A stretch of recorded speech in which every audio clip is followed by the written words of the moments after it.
Kayineba yakhe.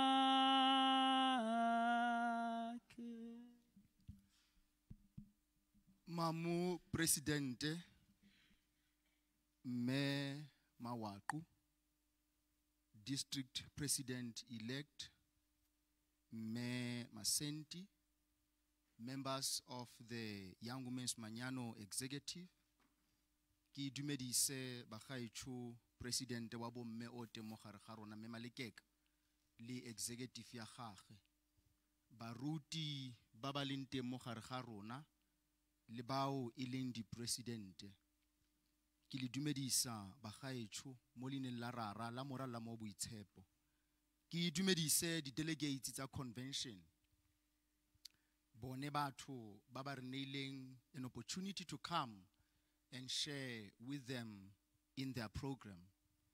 And so I greet you all in the precious name of our Lord and Savior Jesus Christ. Dumelang bagaetsho. Molweni bandakwethu. Sanibonani. Ke kupilo go tlo presenta one of the contentious and controversial topics in the connection and in the local church. And I was reluctant, Mamua, to accept this invitation because this is not an easy task given the current state of our country, the church, and our families. To deal with issues of harassment, it will never be an easy thing, particularly standing in front of a group of beloved women as a man to come and talk about harassment. So it does not become an easy task for me. However, I thought to myself, I am called to do this, and so let me do what God has called me to do. I presume that delegates of this convention, Mamuaku, have had a view or have gone through this policy at some point. I would like to assume that. If it is not the case, it's okay. I will be taking them through the details and the nitty-gritties of the processes of the sexual harassment policy as it has been given to us by the Methodist Church of Southern Africa. But before I do that, it is important as a minister of the gospel that I lay the foundation for us. Because Bagaetsho, we are in the church. And being in the church, there should be a difference when I do a presentation for a corporate company or corporate group of people, and when I present to those who are proclaiming Christ as their Lord and Savior. And so I will take you through, if you can go to the next slide. I don't know who is going to be moving the slide for me. Oh, thank you very much. I will firstly look at what are the theological underpinnings of this policy. Why in the first place the Methodist Church thought to itself, but something that can guide them. Why do we even need a policy way in the church?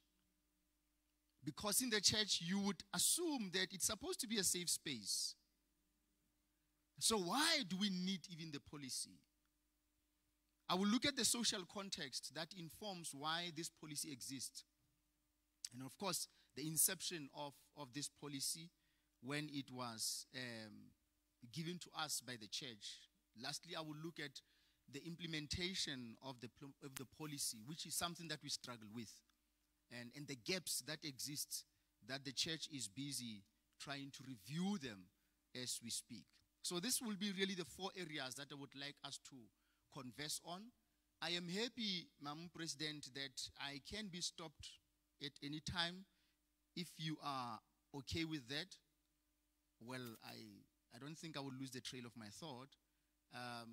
But if you want me to take questions and comments at the end of the presentation, I'm also happy with that. It depends. At the end of the presentation. All right. The second thing is that I will be using at some point certain language that is not comfortable. Right. And so I am preparing us, those who are sensitive, I will use the language that it might, to a certain extent, make you feel uncomfortable. So those who are batho ba bagolo ba leng teng ka kwano,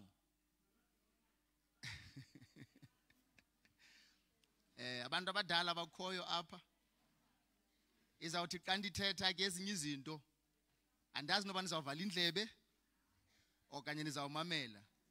But please do not interpret me as a disrespectful minister. Just know that I'm trying to make a point so that we are all journeying together. The intention is not to reiterate what is in the policy. The intention is to interpret what is in the policy. Otherwise, I do not undermine people. You can read for yourself. So there is no point for me to be reading this to you. Hence, I am going to be using a language to a certain extent that is not comfortable, because we are going to be talking about sexual issues. We are going to be talking about different forms of harassment. And so, if we can just ready ourselves and prepare our minds. So the first thing, if you can go to the next slide. We are created in the image of God, all of us. And it is important to acknowledge that as God created us, God bestowed upon us, and God endured us with this divine authority that you and we possess. And it is this authority that is problematic. Because God said, I give you the authority to subdue the earth. So in other words, I give you the authority of dominion over other creatures. And so the problem we have, that we are struggling with at the moment, it is the struggle of power relations. It is the struggle of who is more powerful than the other. And then we prove that in different ways, from both emotionally, psychologically, and spiritually. We want to prove that I'm more powerful and who is less powerful than I. So as God's people being created in God's image, we do not forget that we resemble the following attributes. And it is important for us to take note of this. One, we have been created in love. We are the product of God's love, out of love, through love, and for love. And so lerato is one of the essential fundamentals that constitutes who we are as God's people. The second thing is that we are the people of care. We care. God created us so that we can care for each other. And God is a caring creator. So he gave us this authority so that we do not use it to abuse, but we use the authority to care. God gave us the authority not to exploit, but to empower. And that's where care comes in. And so within the existence of God and the mystery of our existence in relation to God as human beings, we are aware that God gave us this essential attribute called care. We are the people who exist to protect. That's why God said, subdue the earth. So God did not say subdue the earth so that you use the earth and everybody and everything that exists in it for your own benefit, but you use it to glorify me in what I've created. We are the people who have been created to preserve the sacredness of life. We are the people who have been created for peace in God's world. We are the people who resemble God's respect. And so, what happened? Why do we even need the policy when we embody the image of God? And then these things do not exist. Lerato le fedile bathong. Care does not exist. To protect one another, it's something else. Respecting of life, people do not respect life as we speak. It is worse even in the life of the church that the sacredness of life, it is something that we do no longer put at the center of what we do. Respect, it does not exist. And so we find ourselves in a space where we have to say, what could be the guiding policies? Because Motu does no longer live in accordance with the attributes of God. And so what could be the things that we can do to control this person, to ensure that this person comes back to the state where God wants them to be? What can be done to ensure that amongst us, the love of God is going to exist? What can be done to ensure that there's not going to be violence? What could be done as God's people to ensure that we are not going to find ourselves in a space where others are abusing others? And that's where the policy comes in. So if you can go to the next slide. We have been given this beloved commandment. Jesus said to the disciples, love one another as I have loved you. John 13 verse 34. And we struggle with that as human beings. The greatest test of our existence is to love those who do not love you. The greatest test of character is to love God's image. Regardless of the social status, economic status, political status, gender, and you name it. And that is the greatest test that Jesus gave to us. We exist as God's people for non-violence because God is not the God of violence.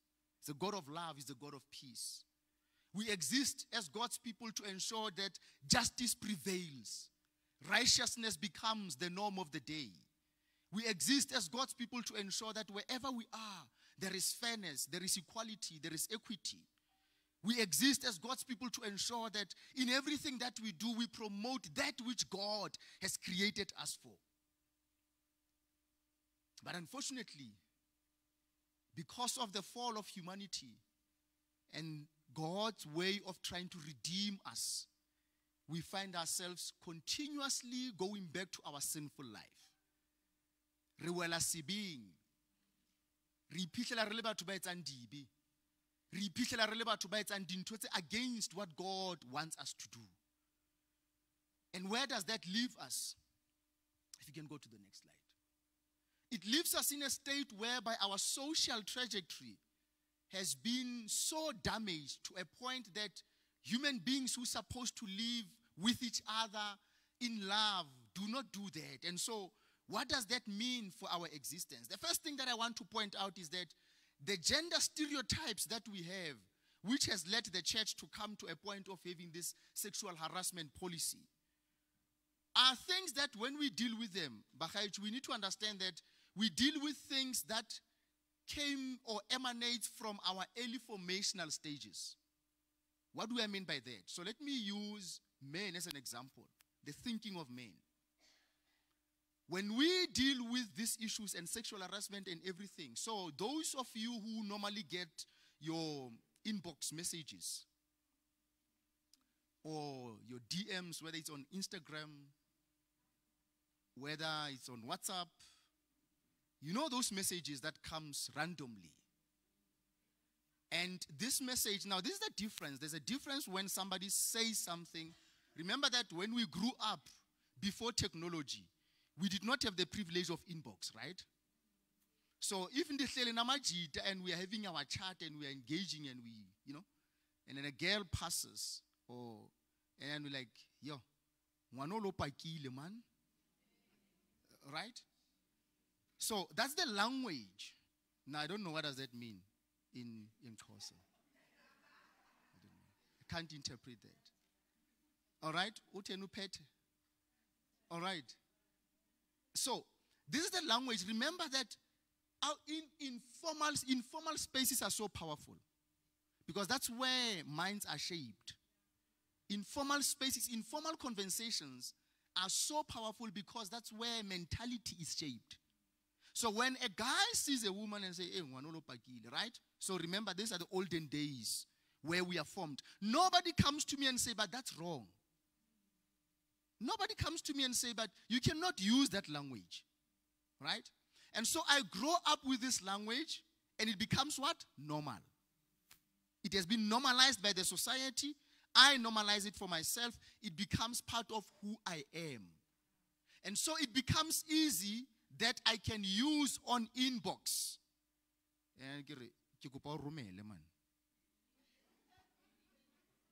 All right? So that's the language. And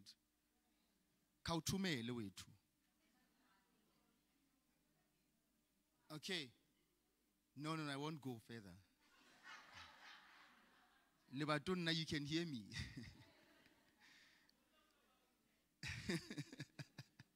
All right. So then you wonder why different reactions to these things. In those days, it was not interpreted as harassment. Because nobody taught us what is harassment. So it became normal, and I grew up with it, and I normalized it. And now I am still stuck in my subconscious mind with the things that I have learned when I grew up. And so I come with these things because I have not been taught how to deconstruct and how to unlearn that behavior. Now I normalize these things. I do that to women. I send all these other things as men, right? So I'm trying to paint the picture of where do we come from and how can we as a church try to deal with all these things that we are struggling with. And then the second point is around the power relations.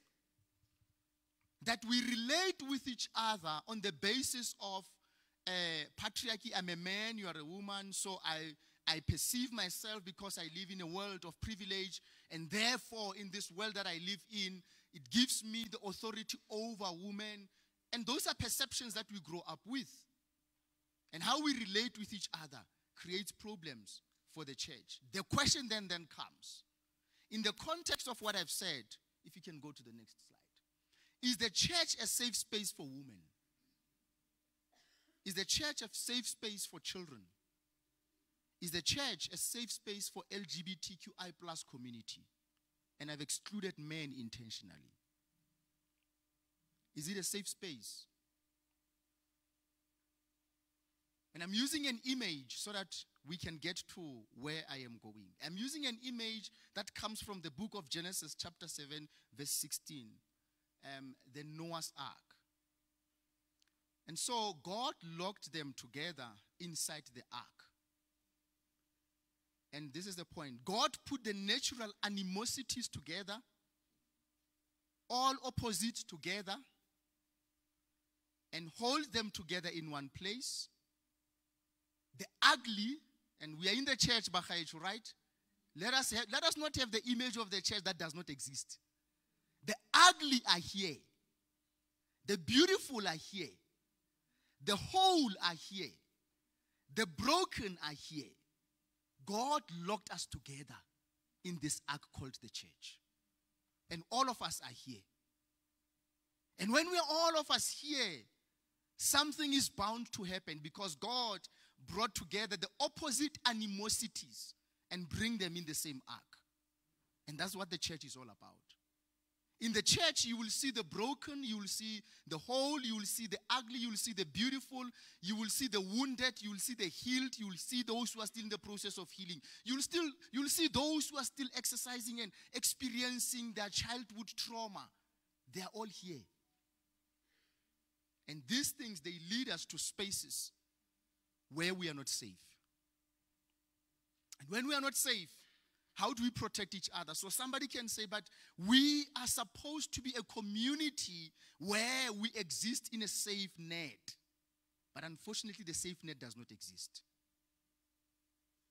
And when the safe net does not exist, the church, in its authority, being given by God as a divine community, it has to sit down and think and say, how do we protect the vulnerable? How do we protect those who are still growing? How do we protect those who are disadvantaged in the society? How do we protect those who are seen and taken advantage of? How do we protect women from the early misconceptions of men? When they see women, they see them as sex objects. How do we protect women from that? So this is the church sitting together and say, we cannot exist in a space where a community that's supposedly to be a community, where they exist in safe net, and the safe net does not exist. So let's create it for them. And that's where we then get the sexual harassment policy. Because the church is saying, well, if they cannot protect each other, we need to enforce protection. We need to enforce that they are going to live within certain laws and regulations in order for them to protect one another. And so what are the objectives of the sexual harassment policy? The first one is to eliminate sexual harassment, and let's move on, or any form of harassment. Not only sexual harassment. So there are different forms in which people are harassed in the church. But in the moment, we can only focus on what? Sexual harassment. And I want to emphasize the latter part, because we are living in the era where this is so prevalent than anywhere else. People are harassed on social media. People are harassed in church spaces, church meetings, church gatherings. People are harassed in worshiping spaces. And so it is not only sexual harassment that we need to be focusing on, but we need to hold these two in tension, that there is sexual harassment and there are other forms of harassment. And so the church is saying we are aware that they are not only struggling with their sexual lust and they do not have any mechanism of controlling it, but there are other forms of harassment that exist as well. So the second objective that the church then gives to us is to create a conducive environment, one for church employees, those who come from circuits and societies where you have employees, where there is a gardener, domestic worker, or a receptionist, or a PA kamfundisi, anyone who has been employed by the church. Worshippers, that's you and I. When we meet, whenever we worship, leaders, all forms of leaders that you can think of, those who are volunteers in the church, visitors are protected by this, not only Methodist members, but even visitors. So if I happen to visit your occasion and I feel that I was intimidated, I was harassed, and all of that. Ministers, yes, Liberuti, they do get harassed, right? Evangelists, preachers, and seminarians. And of course, the list is long. And so these are different groups that you meet in the church. And when these groups meet in the church, have the image of the ark of God, you bring them together. Some here are still struggling. Some here are abusers. Some here are violent people. They are violent in language, not only in physically, just in language. Just the language that they use. When somebody speaks, it's like a sword coming out of their mouth. It cuts across your heart. And you spend 3 days sleeping at home just because of what a person has said to you. Right? And so it is important that we note that when this group of people gather, language is bound to be used, actions are bound to happen, interaction will happen. And when that happens, when my woundedness that I come with from my early stages, or when my childhood traumas are triggered in such a space called the church, and I find myself projecting that which I am struggling with inside, and I find myself harassing these people who are gathered here today, the church is saying we need to protect them. And so you can find it from the employees, it can be the other way around. You can find it from the worshippers, you can find it from the leaders, you can find it from the volunteers, visitors, ministers, evangelists, preachers, and seminarians, and the list goes on. So we need to create a conducive environment for these people when they gather. And how do we do that? Where do we even start? Then the church says, but we can create for them this what we call sexual harassment policy. And what constitutes sexual harassment policy? What constitutes it? What makes it to be that document that can help us? So the definition of it, the church gives it to us, and it says sexual harassment begins with behavior that is unwelcome. Now, here a personal decision has to be taken. Are you the type of a person who accepts jokes? Right? There are those people who must, jokes like, "Hi man, compliment, alright, wena man, omega, There are people who don't take that light. So you're not even supposed to utter that. They've got clear reservations, clear boundaries. That's not the language that is acceptable. There are those who still need to be helped to understand what does that mean. So for somebody to decide what is an unwelcoming behavior, that will certainly be based on you as a person, your principles, your values, the boundaries that you have set for yourself. I'm not going to dictate what is unwelcome to you. You do that for yourself, depending on your character. Right? You get those things at Aweni, and we see that a lot. When a person would come, and then they will just pat you on your bums. Right? And then abanye ke kanba jonga because one was right? And so there are times where I just wear my all-star and I'm just this casual guy, and some people don't know that ngumfundisi because all right. And so when you see these things, and some people will be laughing, and somebody giggles when that happens. And then you sit and wonder, what does it mean for you? Do you feel violated? And who decides when you have been violated? You decide.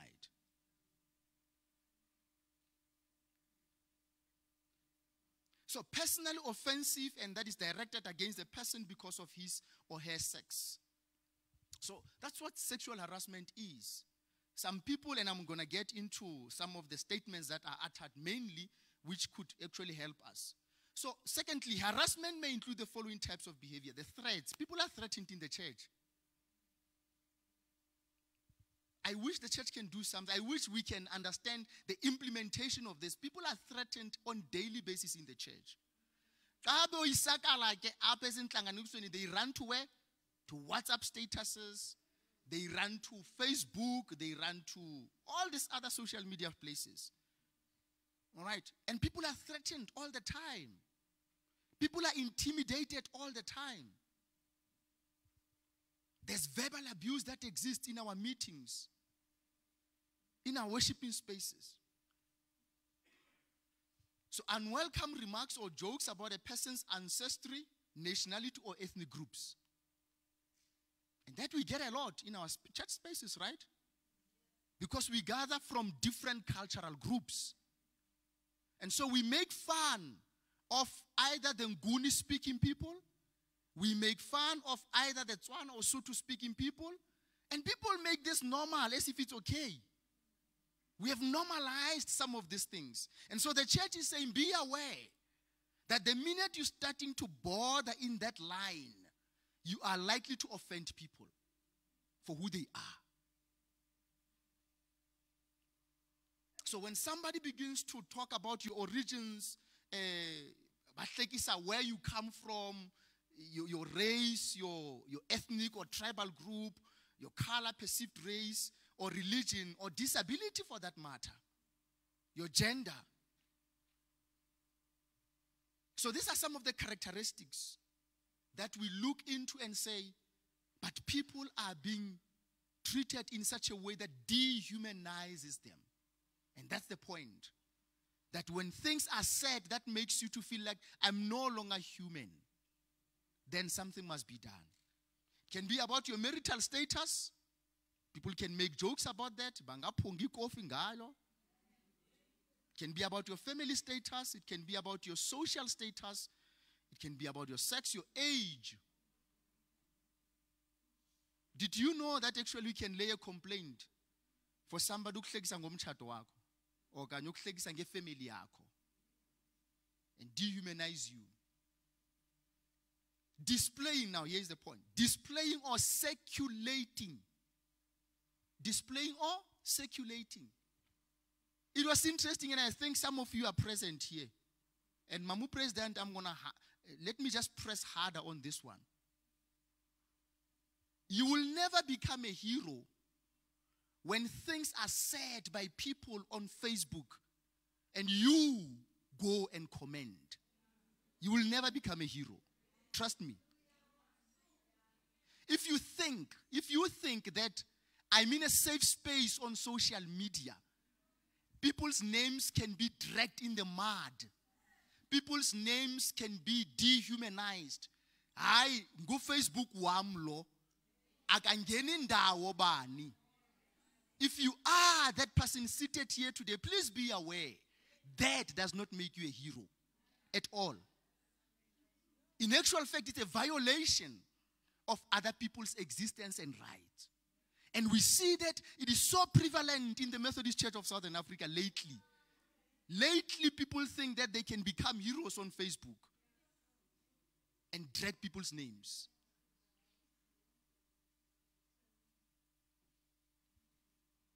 So displaying refers to you, whether you're going to put a poster and make fun of it.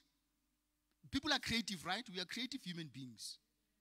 Whether it's circulating sexist texts about people, or offensive pictures or posters, or writing jokes about them and being indirect, all these things that we do, somebody can just pick that up and say, I know that you are talking to me.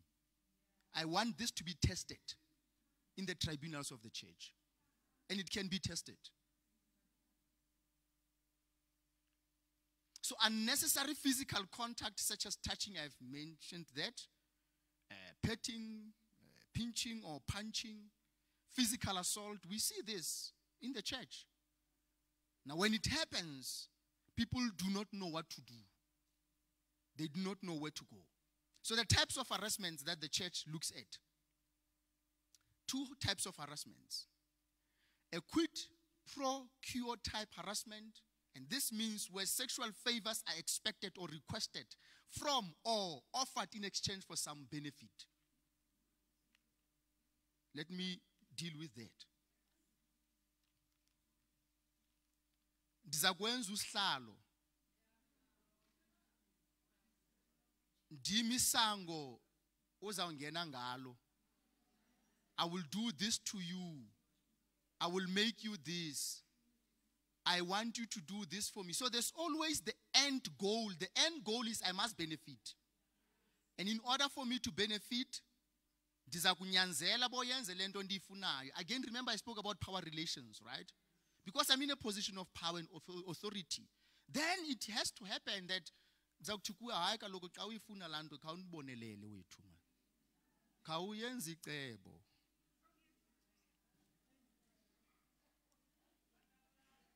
Maga plan Muruti.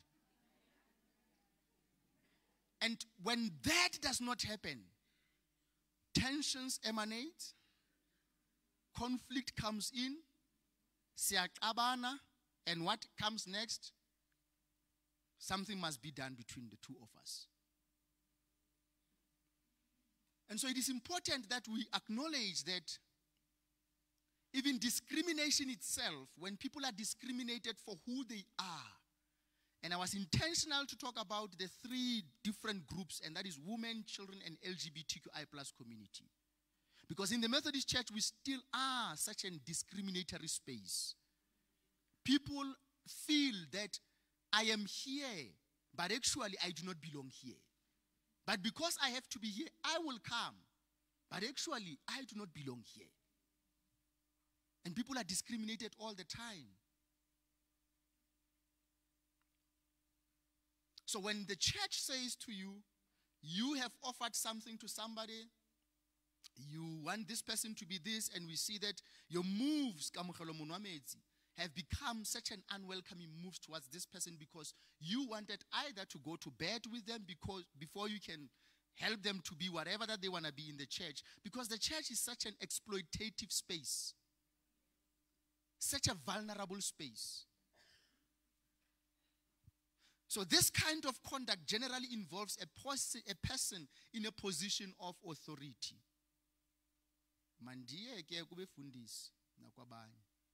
Now the question is, can ministers find themselves on the other side? Not being the ones who are being harassed, or no, not being the ones who are harassing, but being harassed. Of course it can happen, and it does happen. We see it a lot with our female ministers. We see it a lot with male ministers, by the way. Now the question is how? How? We live in the culture We live in the culture. And this is some of the things that we are not talking about. The culture of casual relationships, right? Masibonelelane, sincedane, dihlangabeze ndikuhlangabeze. That's the society we are in. And because this behavior has been normalized, the church is saying, we're losing the sanity of who we are. Let's protect each other from such things. And that's why they have categorized that as a sexual harassment. Maintaining and condoning or contributing to an offensive work environment, which may include, but is not limited to, a variety of unwelcome behavior, which are listed in the next slide. Masiyeke. Unusual and overly friendly attention. Now, so, in the olden days, we know that you firstly become what? Friendly.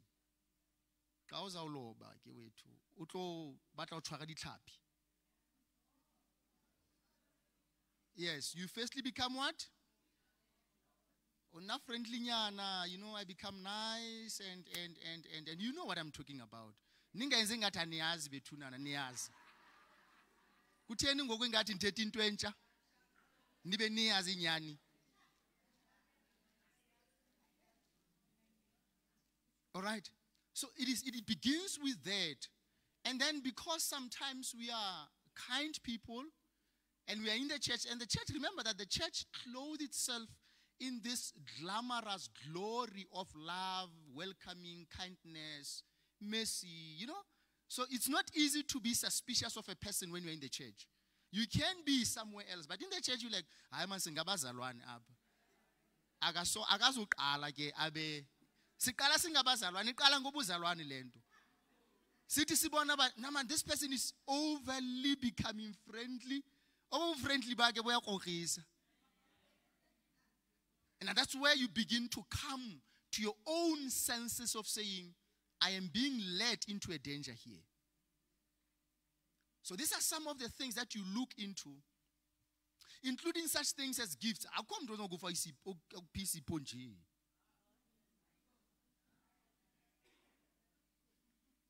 Right?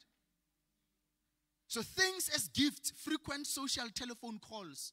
So ngizakuphathela is awundazi and azange sathetha sathini vele ndithi hayi phatha man. Why? Nje ndiyakuthanda ne? Nje. And then the next moment, and then these gifts is yakhula man aziyeki. It was not a once off thing, and it's growing and ilandele nge e-wallet. Phumi e-wallet kulandele enye into, and then it leads to something else. So we are mindful and say, you have to decide that which you can create a boundary on and say, well, I do not accept gifts from strangers. That's your own decision to take. Or I do accept them. Let us private visits. Kutenuza funuza kwam. Tato manyano ke wemandodana. Dicela ufika. Cela ufika ngentambama. Niyahleka because niyazifumana ezi messages. Cela ufika ngentambama.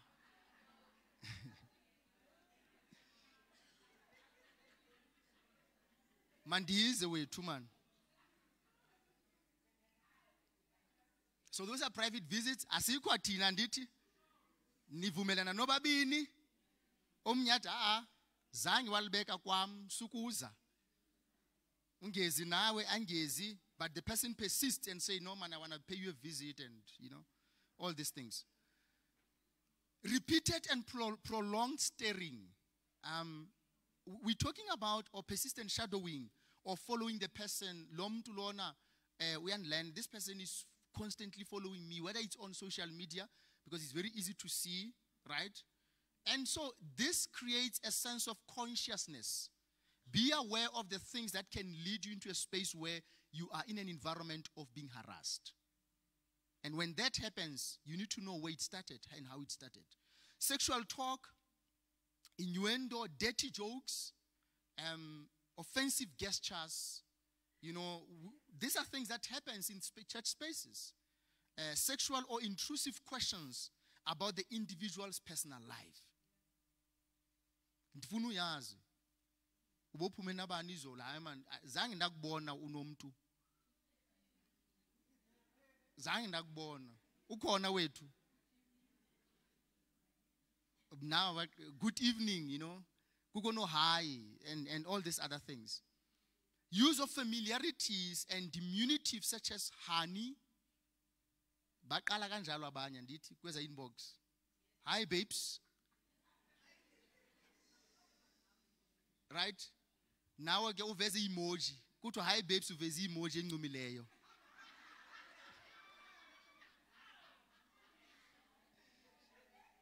Hi dear. Right?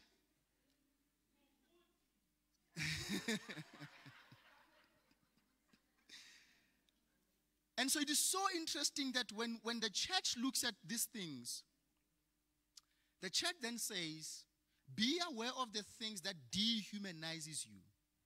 Be aware of the things that intrude on your personal space.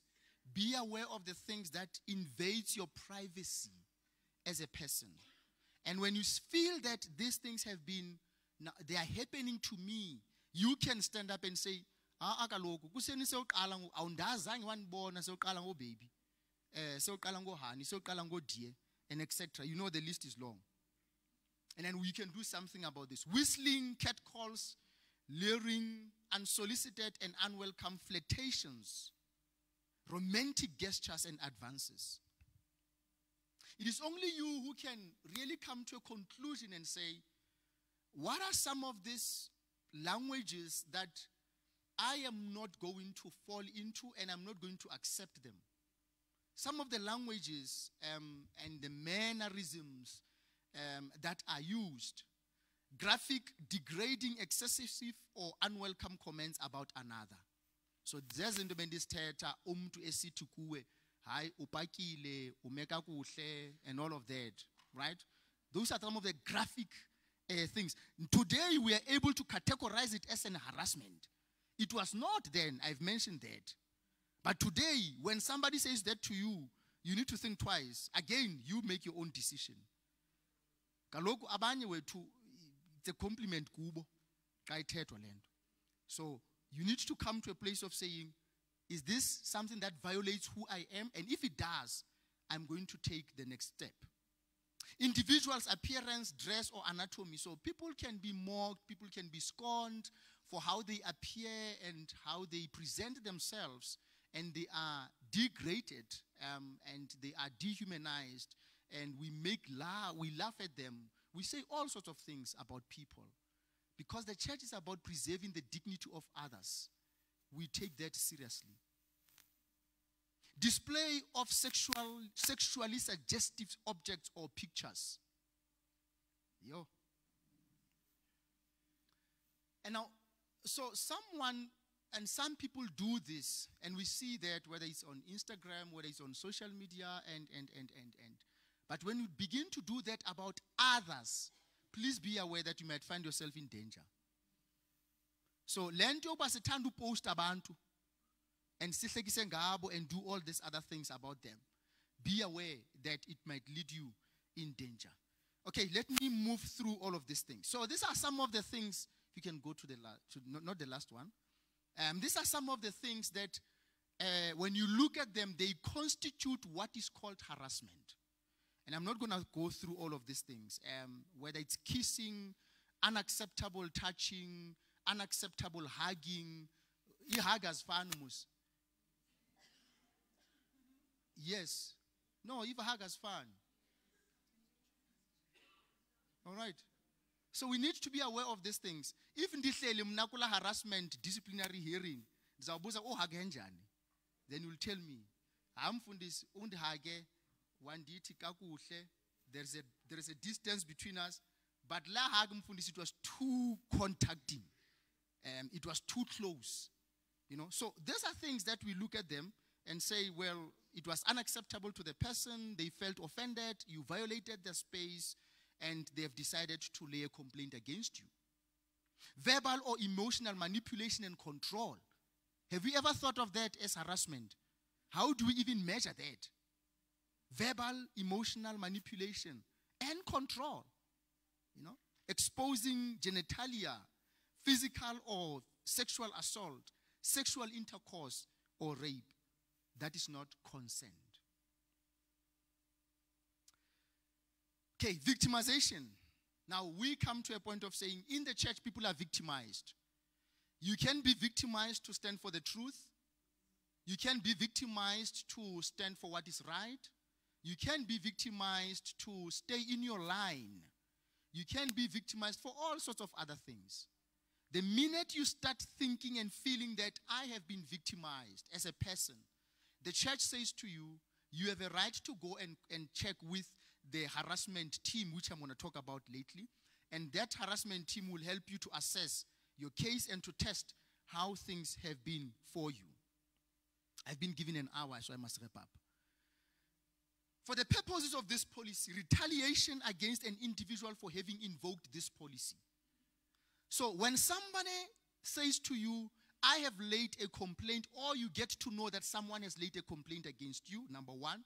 Two, those who are involved in the harassment team, they are protected by the policy itself, because you can come and victimize such people and say, Lona undenza into ethile, ufunu undenzela ityala ecaweni, ufunu umosha isidima sami, and so the person feels that they have been victimized. It can either be the one who is an accuser, or the person who lays a complaint, who says, well, I've laid a complaint, and for me to lay a complaint has led me that a group of people now all of a sudden have victimized me in the church because I've laid a complaint about a person. For having participated in the investigative process or for associating with a person who has invoked this process will be treated as harassment.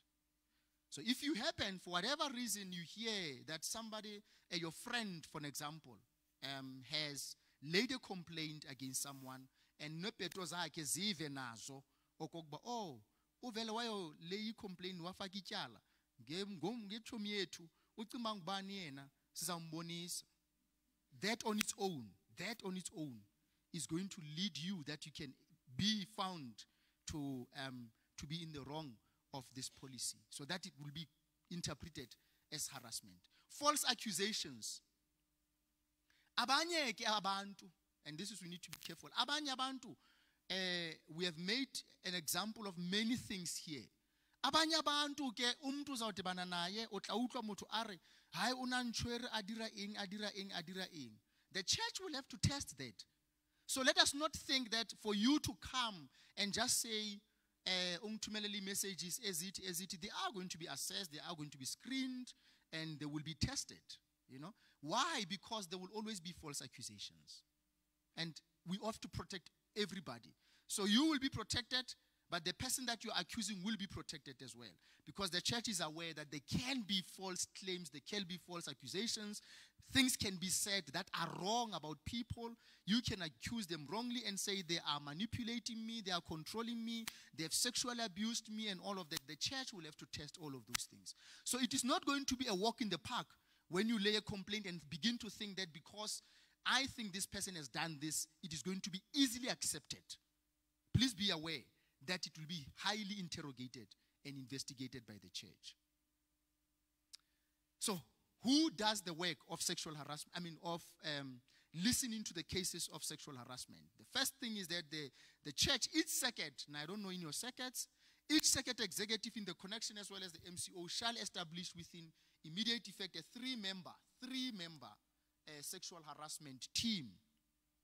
And this comprises of people who are either having an experience of being psychologists, social workers, nurses, or lawyers, but somebody who has a broader experience and expertise of working with people who have dealt with more or less cases of this nature.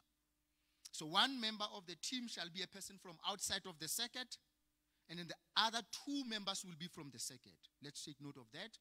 Those who are circuit stewards who are seated here today, I hope your circuits have circuit harassment teams. If not, please go and establish one. So if it does not exist, it is an expectation of conference that they must have one. So the members of this team, they shall be screened because it's our and detail that we are in the Ark of Noah, right? So whether ufake ikola, whether uli police, whether uli John, whether whatever the profession you come from, you will be screened in terms of the Child Protection Act. You will be screened to ensure that you do not have any criminal record because you're going to be dealing with sensitive cases and vulnerable people. You're going to deal with people who are so in a space where they can easily be exploited. And so we need to make sure that you are the safe person to deal with those people. So when you choose people, you don't just choose. That's the first thing. You choose people with certain skills and expertise. Secondly, you have to ensure that these people have been screened. They must have what we call police clearance. If they do not have the police clearance, then they do not deserve to be there. Let me repeat myself. If they do not have the police clearance, they do not deserve to be in that team. Because they are going to deal with cases of children, they are going to deal with cases of abused women, they are going to be dealing with all forms of harassment. So you cannot take a person that you don't know. What is their background? And then in that team. Make sure that they are clean. Make sure that they do not have anything against them as far as the law is concerned. Is that clear? Okay. So the team is appointed annually and may be reappointed annually by the second quarterly meeting. Second quarterly meeting appoints this team. And so on quarterly basis, at the end of the year, we need to make sure that in the agenda items, we have what we call a sexual harassment team to help us deal with these matters. Superintendents are expected to report to the bishop on these issues. How do we then process the complaint? Person experiencing the harassment within the MCSA are urged to report the harassment to the anti-harassment team, the team that I've just spoken about. You can begin with a pastoral intervention by going to a minister, but if you feel that this is an harassment, the law says, or the policy says, your first point of call is to go to the anti-harassment team. Okay. Abanye ke niqala komagosa, niqala ko befundisi, niqala ko bakhokheli, and you start everywhere else. And I can understand in context or circuits where the team does not exist, but it is highly recommended. Actually, it is a regulation, it must be implemented, that you have the team in your circuit. So you go to those persons. It can be done in person, or it can be done in writing. So in other words, you can make an appointment with one of the members and say, I would like to see you, I want to report my case, and then you do that confidentially. They have signed a confidentiality form, and so they understand that whatever you have shared with them will have to be kept in that space. They are not supposed to share it. If they do, then they have violated the law.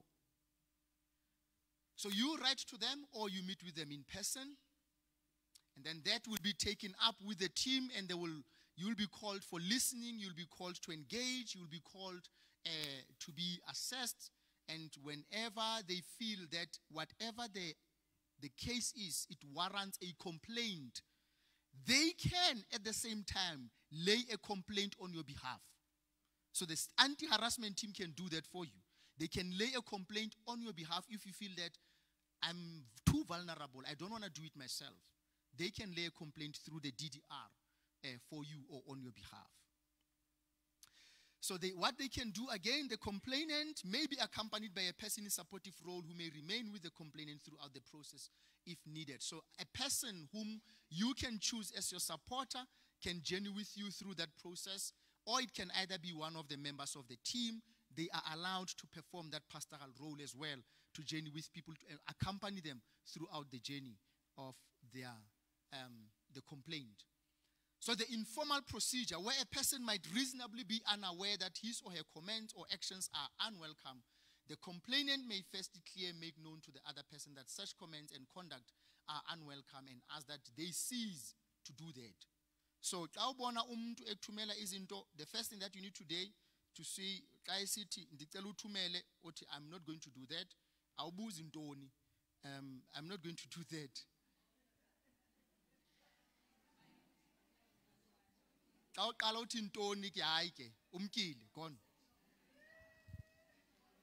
All right? So you then find yourself in a space where you say, I've stopped you. I've told you that I don't like this. I don't like this. There are boundaries. You have violated my boundaries. You have violated who I am. And so please stop it. So then the person can be told informally that please stop to do what you are doing. If somebody has abused you verbally, you can report that. They can be told, please stop abusing people verbally. If somebody has emotionally or manipulated you and you feel that you have been exploited in whatever form, you can go and report and they informally be told that please stop what you are doing and the next party does not take it right. And then there will obviously be a facilitated assistance. It will not always be possible for the offended person to directly confront the perpetrator. We know that. It's not easy. So often because of power dynamics. So in such a case, consultation with another member of the MCSA may be helpful in facilitating a resolution. So it's always good to find someone to accompany you if you want to confront the person that have done something wrong to you, so that you know you are protected, you are safe, and you have somebody who really journeyed with you and accompanied you in the process. If such a person should agree to act, they should do so as impartial third party and assist the complainant and respondent to explore the resolution of the conflict. So the intention here is to firstly seek resolution before a legal formal process can be embarked on. We seek a resolution and say, can we resolve this? You didn't take right whatever that you received on your phone or whatever pictures were requested from you, whatever the language that was used, you did not like how you were treated in the worship space, you were bullied by Igosa, you were bullied by Umfundisi, you didn't like that, and so can we find a resolution? So we start there first before we can escalate it into a formal process. So facilitators cannot and should not promise complete confidentiality in matters that they constitute as harassment. So I've spoken about the next slide. Let me go to the criminal and civil charges. So a victim of sexual harassment has the right to press separate criminal charges. So some people have been asking this question a lot when we deal with gender-based violence sessions at district level. Mfundisi, in the event where this thing happens to me in the church always say, you do not take matters of the church to court. Right? So there's always this statement uttered all the time, as if we are saying, no, you cannot. Now, the policy is very clear. If you feel strongly that I have been sexually violated, you have the right to lay a criminal charge. So this thing of saying, no, it cannot go to court first, maske si qume apha ekhaya, sike si lungisa apha ekhaya, you know, si bonelele, si tini, right? I will always approach from grace, from love, and all these other things that I've mentioned. But if you feel strongly that you want to take a legal process, the church says it's okay. It's there, written black and white. You can do it. So nobody is limited at any given moment by this policy to act if you feel that the church has been so unjust in many ways. I've reported and nothing has happened, and now it's for me to go into the tribunals of the land. So personal support, you'll get support if you are a victim of harassment or any form of harassment. If you feel that you need emotional support, pastoral care, you need somebody to journey with you, the church is always in a space where it can journey with people. The last slide. If these supports are not easily identified through discussion with Human Resource Department or the minister, you may ask, if it's me who is involved, you ask somebody else.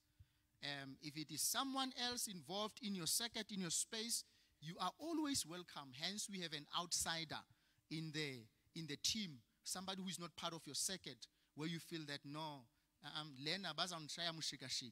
it won't go anywhere. So you can always go to the outside person.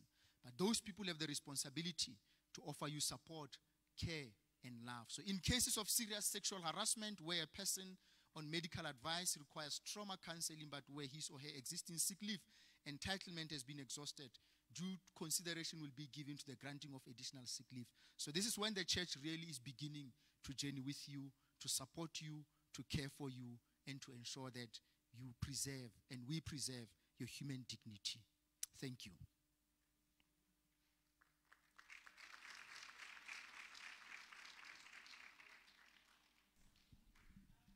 Thank you, President.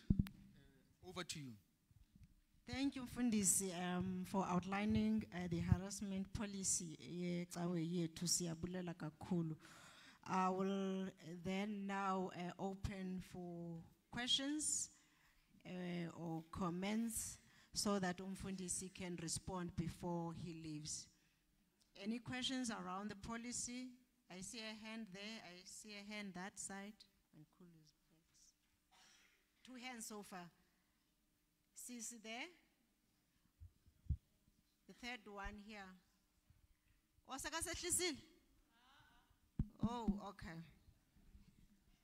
Dibulele umfundisi, Jabagala.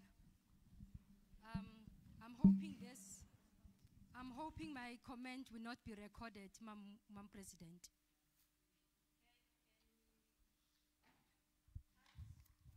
All right, so if a person feels that they do not want to be recorded, we can just cut it. Thank you so much. Stop recording. And Ma'am President, since she's making this statement that she doesn't want to be recorded, I would urge that even members seated here, they are mindful of that. That whatever that is said now